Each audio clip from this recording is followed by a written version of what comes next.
Hello, welcome to Revenant Reads. I'm Vin, and this is a monthly wrap-up for August of 2024.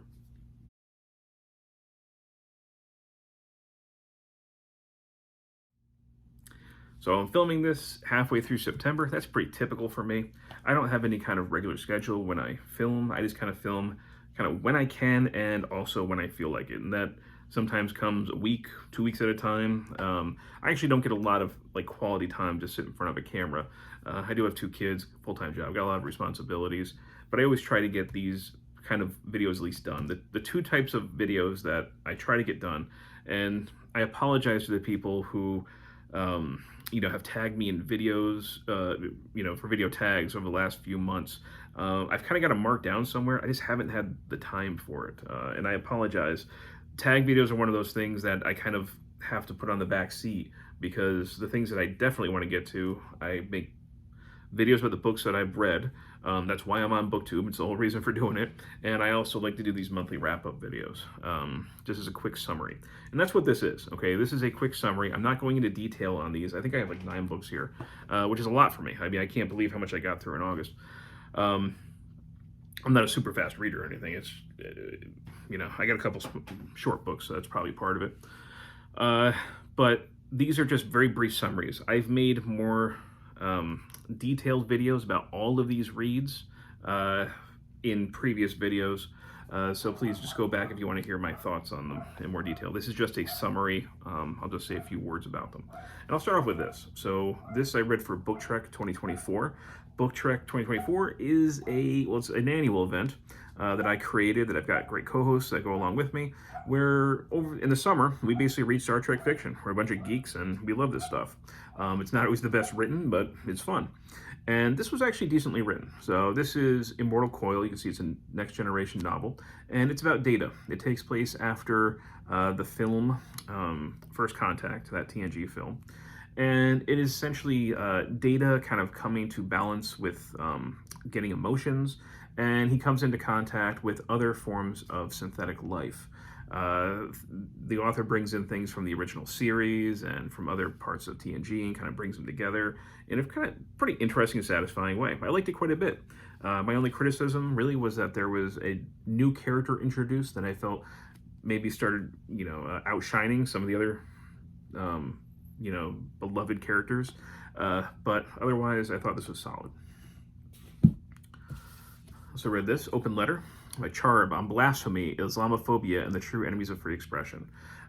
This is written by the editor of Charlie Hebdo, who was murdered by terrorists back in the 20-teens. I'm forgetting the exact year. Was it 2015? Yeah, 2015. They went into the offices of Charlie Hebdo, the magazine, and shot a bunch of people, including him. But he had already written this, and then it was published after his death. And it's really his thoughts on things like, you see, blasphemy, Islamophobia, and Charlie Hebdo was a magazine that is controversial. It's very leftist, and it definitely pushes buttons on purpose, especially towards religion, Islam as well as Christianity. And it's very interesting to hear his thoughts. It's a very quick read. It's not very long. There's not a lot of text on here. It's quite interesting to see what his thoughts were. And, unfortunately, the thoughts that ended up getting him killed by extremists. So, kind of a cool little slice of history here. Another one that I read for Book Trek 2024. This was an away mission. We have optional away missions for Book Trek, and one of them is to read books that are basically about or adjacent to Trek. Books that would not really exist if it were not for Trek. And I consider that for this. This is a sort of a biography of William Shatner, Boldly Go. Reflections on a life of awe and wonder. Now, he's still alive as of me recording this. He's in the early 90s when he wrote this, and I was actually pretty impressed with this. I liked it way more than I really expected to. Shatner's got his own kind of, personality, his own ego, but it doesn't really come off in this. He comes off as fairly humble, and really it's kind of about him thinking about the things that were important to him in life and trying to, in his final years, pass that sort of knowledge on to people, especially, through here. And I found a lot of it actually really touching. A lot of it really did hit with me. things that I have been looking at recently, he confirmed. He talks everything about like how life, people, nature is interconnected. He talks about the importance of relationships with animals, whether it be like dogs or horses. He goes into personal relationships, and along the way he's given like little tidbits of memories in life, and some of them are really entertaining. It's actually pretty funny. Pretty well written in that respect. But at other times, it gets like kind of sentimental and actually like really deep. So yeah, I like this quite a bit, more than I expected to. In the very beginning of the month, I read this, Why Learn History When It's All Right on Your Phone by Sam Wineburg. Now, this is more like a collection of essays, almost, looking at the state of history education, looking at the drawbacks of things like standardized tests. He goes into the inability of even some scholars to properly use the internet and fact check and Google. Goes into the various skills that you develop through history. So yeah, it's I'm an educator.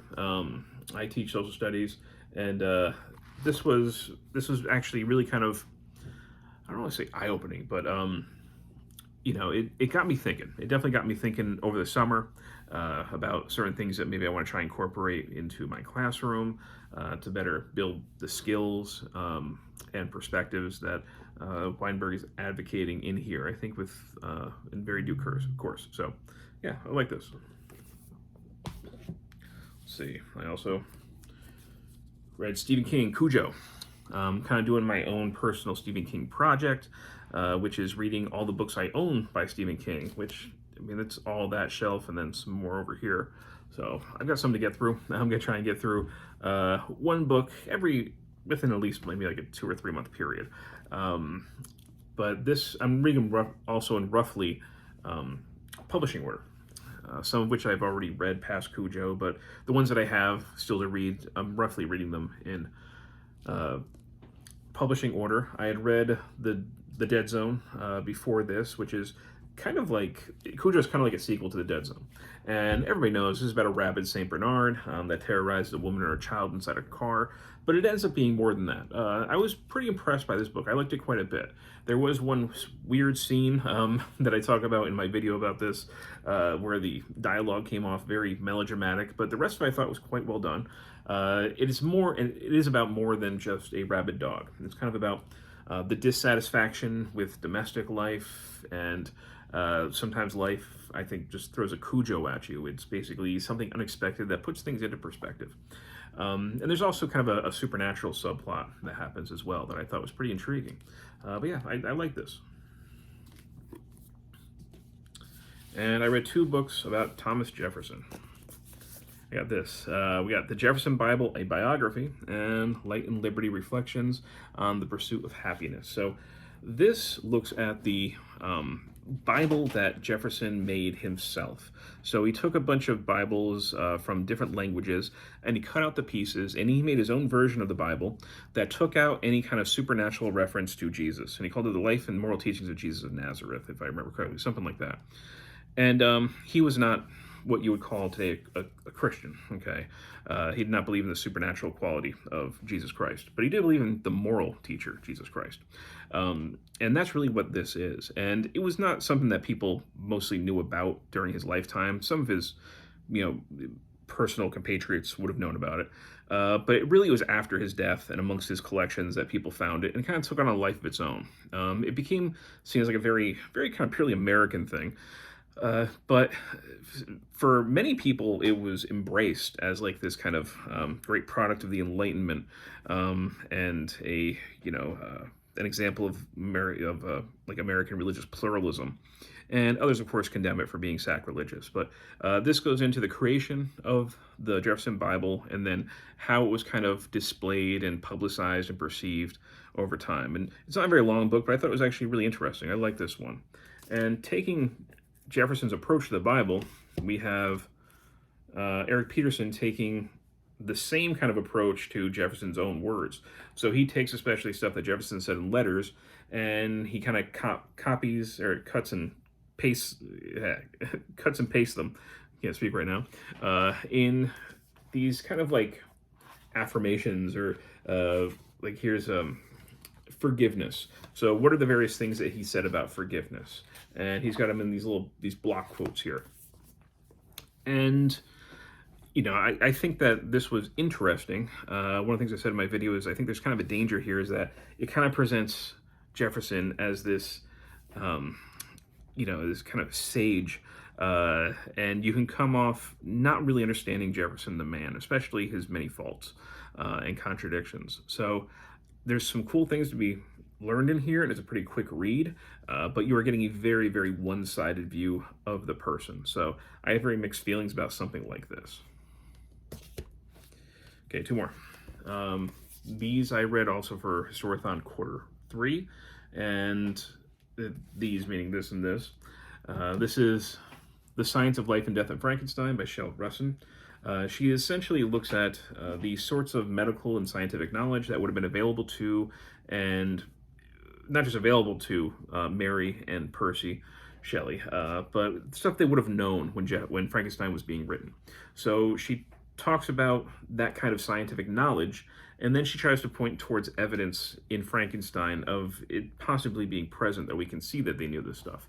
That last part is, I think, the weaker part. I think a lot of the analysis is interesting. I think the scientific history is really interesting. Sometimes when the author is going back to the text to try and show that that knowledge is present, I found less convincing, although it's kind of the central point of the book. But I thought this was a beautifully published book, and it's just, you know, super, super interesting overall. So if you are interested in Frankenstein text, the 1818 text especially, and medical knowledge, I think that would be a cool thing to combine. I would recommend it, but it is very niche, and like I said, there are some limitations. And lastly, I got Beast, Werewolf, Serial Killers, and Man-Eaters, The Mystery of the Monsters of Gevaudan. I said in my video I don't know how to pronounce French. I still don't know how to pronounce French, so I don't know if I said that right. But this was interesting. So we have an account of the many murders that happened in the French countryside in the 1760s. Over 60 people being brutally murdered, many of them decapitated, and it seems like there was at least maybe 2 animals doing this, and they're not entirely sure exactly which animals there were, and maybe there was even some people doing this and making it look like animals were doing it. It probably was not only one of those things, it's probably a combination. And this, in the very beginning, recaps the reign of terror that occurred over a several-year period. And sometimes it does it in kind of a historical fiction way and gets a little bit kind of pulpy at times, but I didn't really mind. You just got to be aware of that. And then the rest of it looks at all the different things that these beasts could have been. So we get everything from werewolf lore to like medical lycanthropy. We get lots of talk about hyenas and wolves and wolf-dog hybrids and serial killers and all that. So I think that this is really interesting. It's a popular history.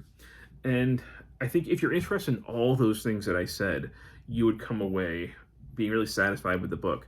But I think that it's unlikely that you're going to find a lot of readers that are interested in all those things in equal measure.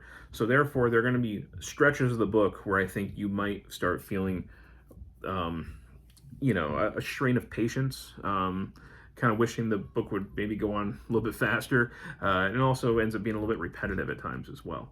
So yeah, I'm interested in a lot of those things, but even I was a little bit like, okay, yeah, we need to kind of move through this a little bit quicker.